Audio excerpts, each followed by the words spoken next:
Bismillahirrahmanirrahim. Assalamualaikum warahmatullahi wabarakatuh. Berjumpa lagi di channel Amal Islami.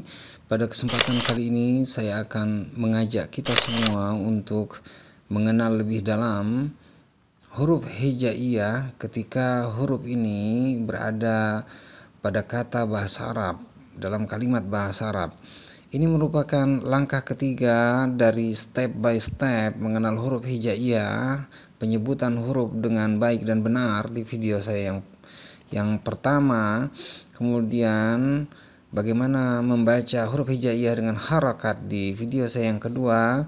Sebelum lebih dalam membaca harokat-harokat tersebut, pada kesempatan kali ini kita perlu mengenal lebih dalam huruf hijaiyah pada kata-kata bahasa Arab, karena ada beberapa perubahan-perubahan yang perlu kita kenali ketika kita membaca huruf-huruf berbahasa Arab. Mari kita coba untuk melihat perubahan bentuk huruf hijaiyah dalam kata bahasa Arab. Dalam kata Arab, bagaimana perubahannya ketika huruf-huruf ini berada di posisi awal kata, bagaimana ketika ada di tengah kata, kemudian bagaimana ketika huruf-huruf ini berada di akhir kata dalam bahasa Arab. Baiklah para sahabat channel Islam yang berbahagia, pada kesempatan kali ini sebelum kita memasuki bagaimana perubahan huruf-huruf tersebut, saya akan menginformasikan ada sifat khusus 6 huruf hijaiyah yang ditayangkan, yaitu huruf-huruf ini bisa disambung dengan huruf yang lain tapi tidak bisa menyambung ke huruf setelahnya. Kemudian plus 2, nanti ada 2 huruf yang tidak tercantum di dalam daftar huruf hijaiyah kita, tapi dia nyata di ungkapan-ungkapan bahasa Arab, kata-kata bahasa Arab, kalimat-kalimat bahasa Arab.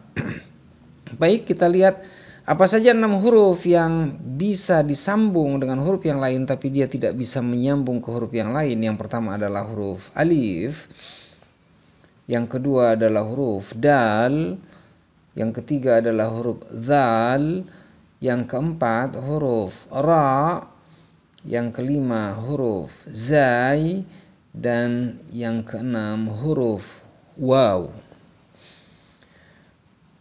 Lalu 2 huruf yang lain kita bisa lihat, misalnya ini ada bentuk bulat, kemudian bentuk bulat ini tidak tercantum di daftar huruf-huruf hijaiyah yang ada ini. Sesungguhnya apakah huruf ini dan huruf ini selalu ada di dalam kata-kata bahasa Arab, lebih-lebih dalam Al-Quran sangat banyak sekali dicantumkannya huruf seperti ini. Dan huruf ini sesungguhnya adalah gabungan dari huruf ta dan ha. Kenapa disebut huruf ta? Karena ketika huruf ini berharokat, dia seperti penyebutan huruf ta. Ta untuk harokat atas, untuk harokat bawah ti, untuk harokat depan tu. Namun apabila dia sukun, disukunkan di akhir berhenti, maka bunyinya berubah menjadi ha. Nanti kita akan melihat kembali contoh di dalam ayat suci Al-Quran. Kemudian yang kedua adalah huruf seperti ini. Kalau kita lihat, ini bentuknya adalah huruf ya, tapi bukan ya karena dia tidak ada titik di bawah. Dan sesungguhnya huruf ini adalah gabungan dari alif dan dari ya. Disebut alif karena dia merupakan huruf untuk memanjangkan kata-kata yang berharokat atas. Nanti kita lihat di dalam contoh beberapa kata dalam Al-Quran disebut huruf ya, bentuknya pun seperti ya. Baik, kita akan lihat huruf yang pertama tadi dari dua huruf ini disebut dalam istilah bahasa Arab ta marbutah, disebut taknya yang dimunculkan, ta marbutah. Ta artinya, huruf ta ini marbutah artinya bulat. Kemudian huruf yang ini juga penyebutannya disebut alif, yaitu alif maksurah. Yang paling penting adalah huruf-huruf ini kita mengetahui bahwa yang satu ini, keduanya ini itu biasanya berada di akhir dari kata-kata bahasa Arab, dan kita tidak boleh lagi untuk bingung untuk melihat huruf ini. Kita harus mengenalinya dengan sangat baik. Baik, kita lanjutkan mengenalkan huruf-huruf hijaiyah selain alif ini, bagaimana posisinya ketika huruf-huruf ini, huruf alif ini berada di posisi awal kata. Kita akan lihat dia tetap sebagaimana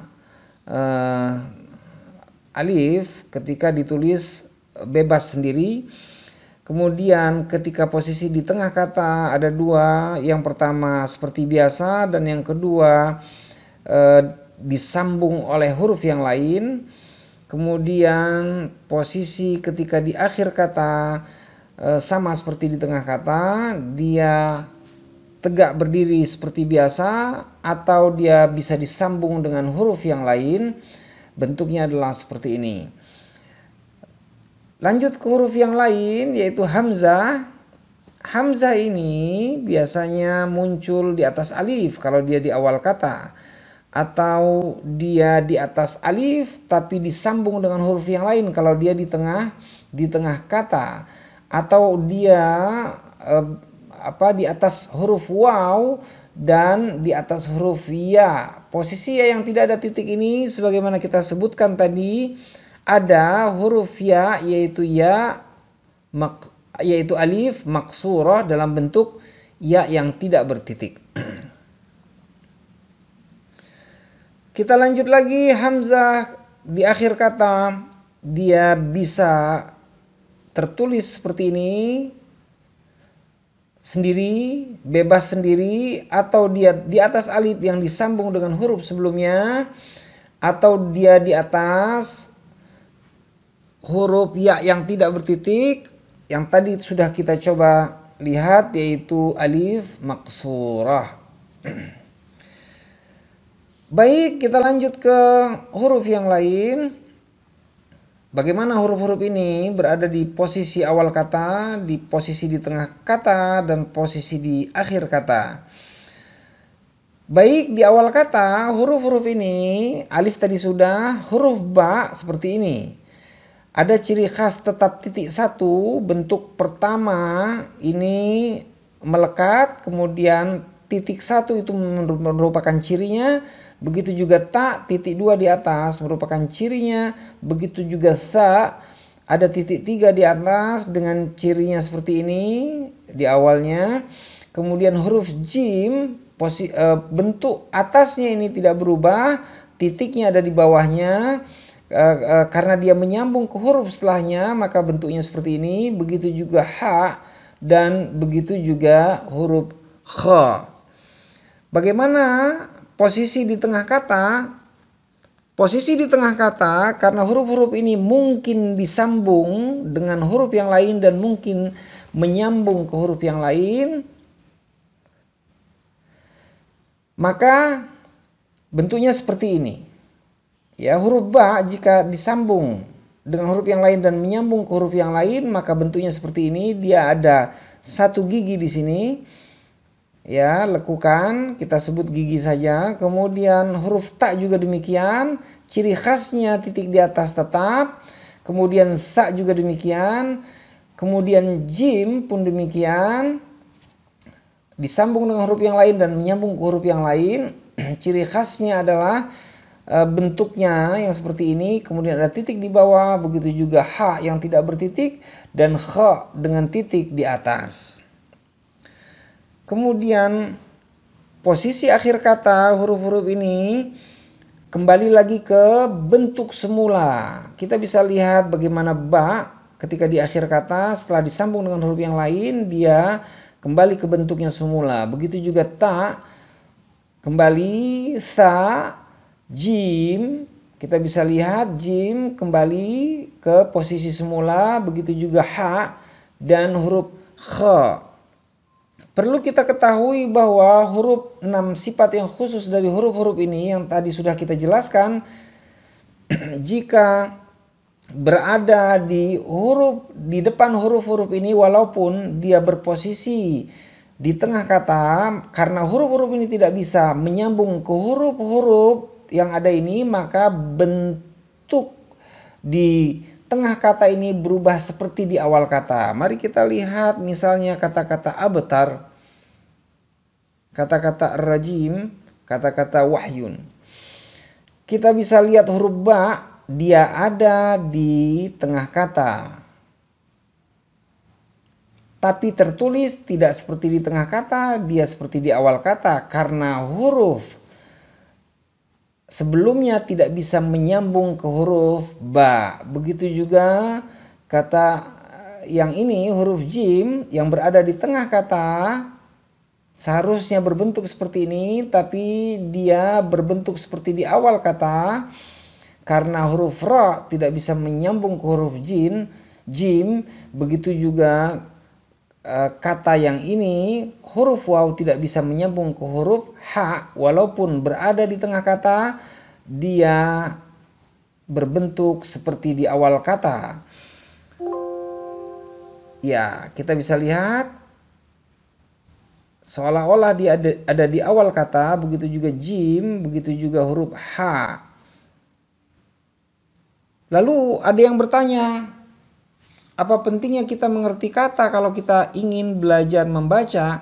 Yang terpenting adalah kita tidak asing dengan huruf-huruf yang ada ketika dia sudah berubah dari hurufnya yang tertulis bebas atau sendiri. Kita tidak lagi asing dengan huruf yang sudah berubah ini. Itu yang paling penting, dan kalau mengapa alasannya kita pun sudah mengetahui, karena posisinya ada di awal kata atau tengah kata atau posisi di akhir kata. Baiklah, kita akan lanjutkan lagi. Ini huruf-huruf selanjutnya, bagaimana posisi di awal kata, di tengah kata, dan posisi di akhir kata. Untuk di awal kata, huruf dal, zal, ra, zai, sin, shin, tidak begitu banyak perubahan. 4 huruf yang pertama ini tidak berubah sama sekali. Untuk huruf sin, ciri khas dari bagian atasnya ini tetap seperti ini. Ini adalah ciri khas dengan 1, 2 lekukan atau 3 gigi yang kita sebut 1, 2, 3. Ciri khas ini tidak berubah dan dia bisa menyambung ke huruf yang lain. Begitu juga huruf shin juga demikian. Ciri khasnya dengan 3 gigi ini dan 3 titik. Baik, kita akan lanjut. Posisi di tengah kata, huruf-huruf ini akan berubah seperti ini karena dal bisa disambung dengan huruf sebelumnya, begitu juga zal, begitu juga ra, begitu juga zai, dan sin di tengah kata bisa disambung dan bisa menyambung, tapi ciri khas dengan 2 lekukan ini dan 3 gigi ini tidak berubah. Maka inilah ciri khas huruf sin. Begitu juga huruf shin dengan 3 gigi dan 3 titik. Kita lanjut. Bagaimana posisi di akhir kata? Di akhir kata sama di tengah kata untuk huruf dal, zal, ra, dan zai. Untuk huruf sin dan shin, ini karena di akhir kata dia kembali lagi seperti semula setelah disambung dengan huruf yang lain. Kita lanjut ke huruf yang lain. Untuk huruf shad, dad, ta, za, ain, ghin, posisi di awal kata seperti ini, karena huruf-huruf ini bisa menyambung ke huruf setelahnya. Namun perlu diingat bahwa ciri khas bagian atas ini, bagian kepala ini tetap tidak berubah. Kita bisa lihat, begitu juga dot, ini juga ta, za, ain, bagian kepalanya tidak berubah. Kita lihat ciri khasnya, namun bagian bawahnya menghilang karena dia harus menyambung ke huruf yang lain. Begitu juga huruf ghin. Posisi tengah kata ini yang agak sedikit ada perubahan.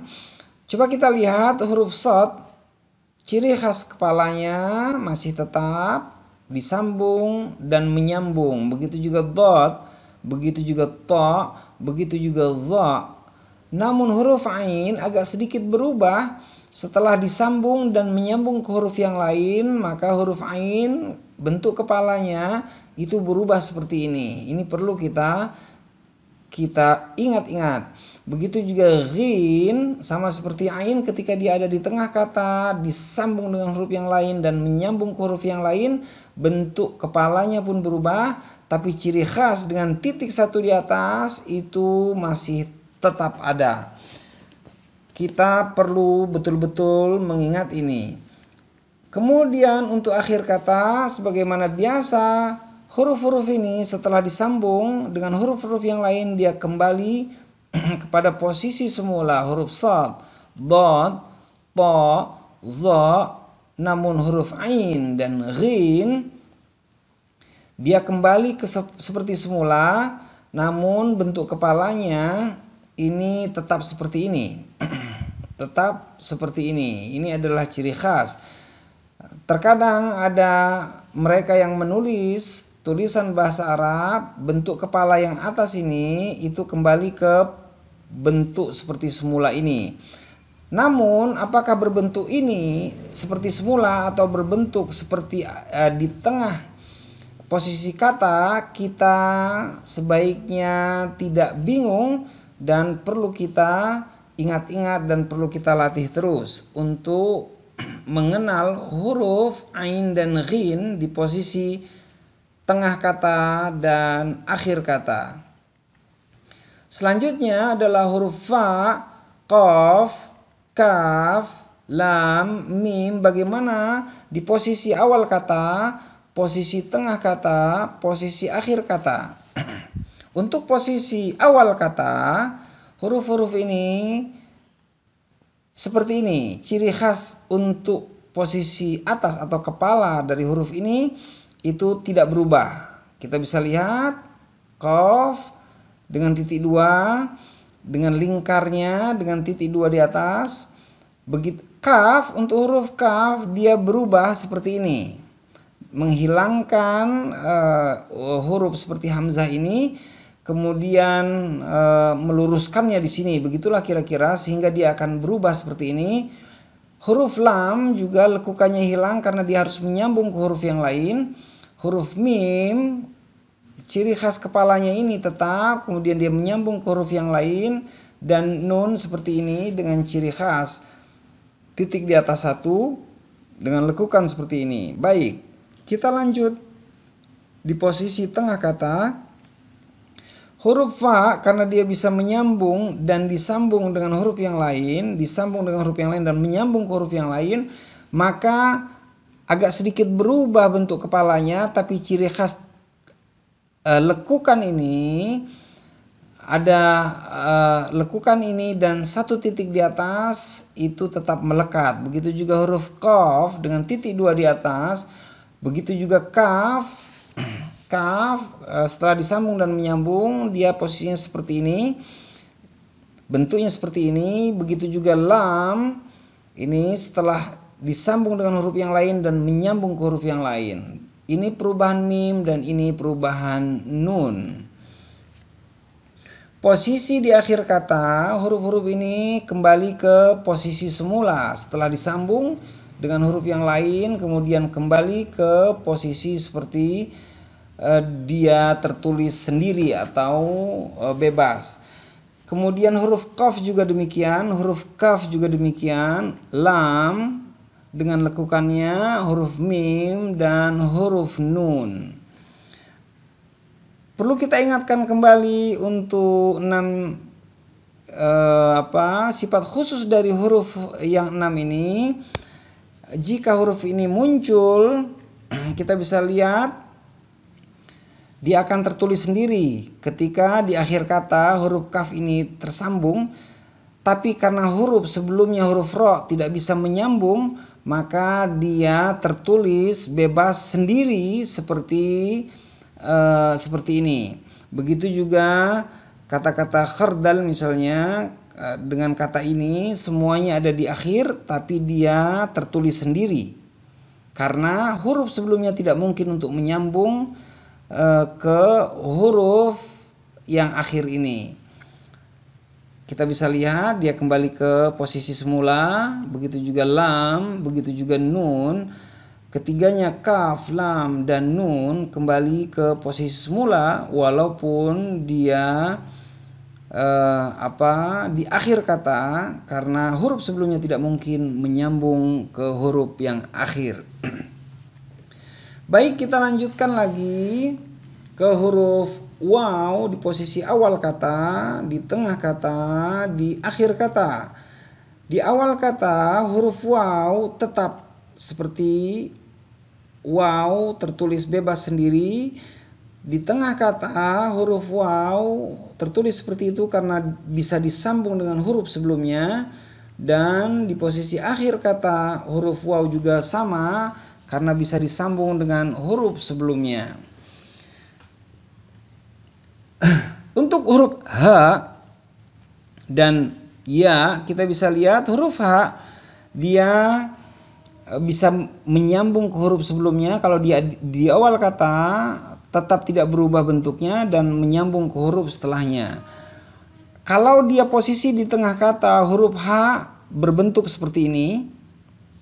Ini huruf H di tengah kata. Bisa juga seperti ini kalau huruf sebelumnya adalah huruf-huruf yang 6 tadi yang tidak bisa menyambung ke huruf setelahnya. Kemudian untuk posisi akhir kata huruf H berbentuk seperti ini. Kalau dia disambung dengan huruf sebelumnya maka bentuknya seperti ini. Dan kalau dia berdiri sendiri, huruf sebelumnya tidak mungkin menyambung kepadanya, maka dia berubah bulat seperti ini. Baik, kita lanjut ke huruf ya. Ya, sebagaimana yang lainnya, dia berbentuk seperti ini dan ada ciri khas titik 2 di bawah. Di tengah kata dia biasanya seperti ini. Ada tanda 1 gigi, kemudian dikasih titik 2 di bawahnya, ciri khasnya. Kalau dia di akhir kata, dia berbentuk seperti ini setelah disambung dengan huruf yang lain. Begitu juga di akhir kata, di posisi tengah juga bisa seperti ini. Di posisi akhir kata, dia seperti ini bentuknya. Baik, di sini saya cantumkan yang tadi kita bahas yaitu tak marbutah atau tak bulat.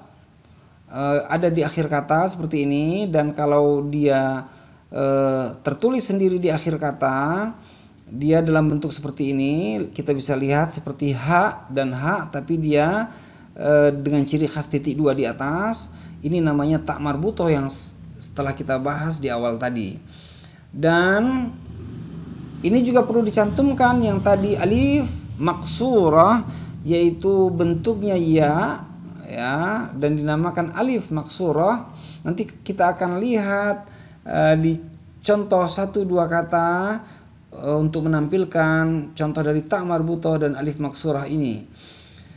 Baik, kita lanjutkan lagi.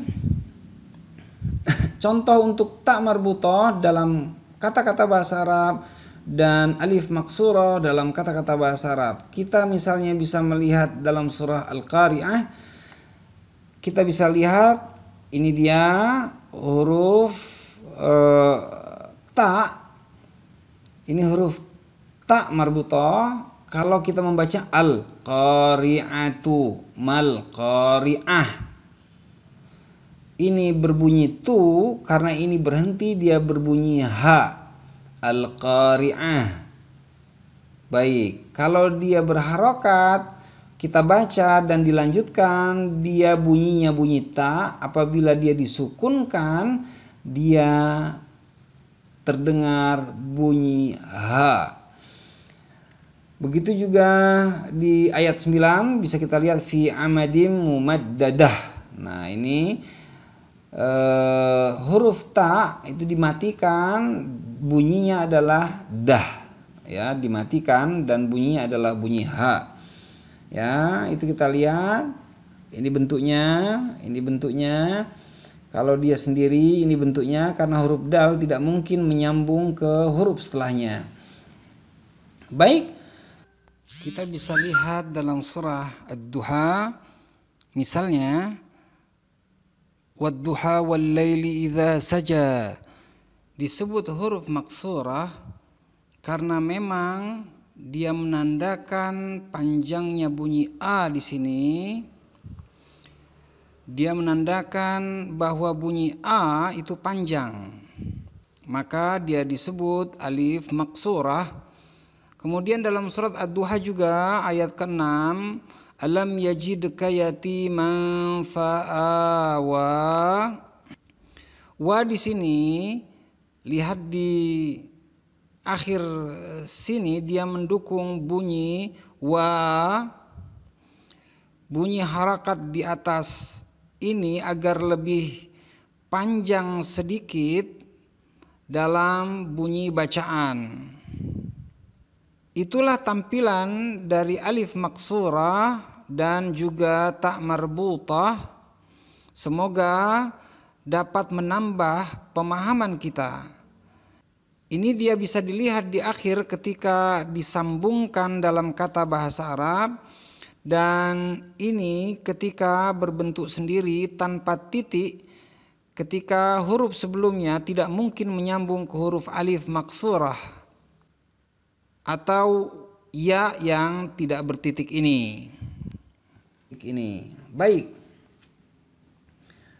kita lanjut lagi, coba perhatikan bentuk huruf-huruf berikut ini. Apakah kita masih bingung dengan bentuk-bentuk huruf ini? Sebelum kita baca nanti di pertemuan kita selanjutnya, insya Allah kita tidak boleh bingung dengan bentuk-bentuk huruf dalam Al-Quran ini. Ini adalah surah Al-Kafirun. Coba dilihat, ini satu kata qaf lam. Nah, ini ya alif, ya ha alif. Ini juga kita bisa lihat, kenali hurufnya. Ya, ini lam alif, kenali hurufnya. Begitu juga ini hamzah yang ada di atas alif, ain, ba, dal. Kita lihat huruf mim dan huruf alif. Ya, ini juga bisa dikenali. Tadi kita melihat ini bentuk huruf ain, ta, ain, ba, dal, waw, nun. Kita bisa lihat ya. Kenali betul huruf-huruf ini sebelum kita membacanya dalam bentuk harakat. Baik.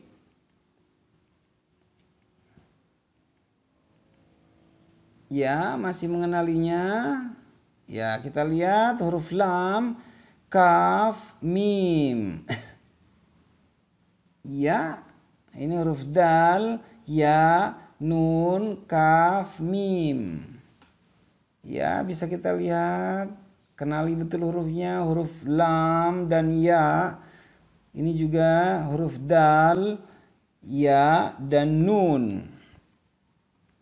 Baik sahabat channel Islam yang berbahagia, coba kenali lagi huruf-huruf dalam Al-Quran. Silahkan buka Al-Qurannya dan kenali huruf-hurufnya sebelum kita berlanjut untuk membacanya satu persatu huruf-huruf tersebut. Kita lihat ini bentuk-bentuknya. Kita lihat, ini bentuknya yang tadi kita pelajari. Ya, bisa kita kenali, jangan sampai ada satu huruf pun yang kita asing terhadapnya, karena huruf-huruf ini akan kita baca satu persatu insyaallah di kesempatan yang lain insyaallah. Baik, itu saja yang bisa saya sampaikan, kurang lebihnya mohon maaf, semoga bermanfaat. Terus kenali huruf Arab, insyaallah kita bertemu lagi di pembahasan selanjutnya. Akhirul kalam, wassalamualaikum warahmatullahi wabarakatuh.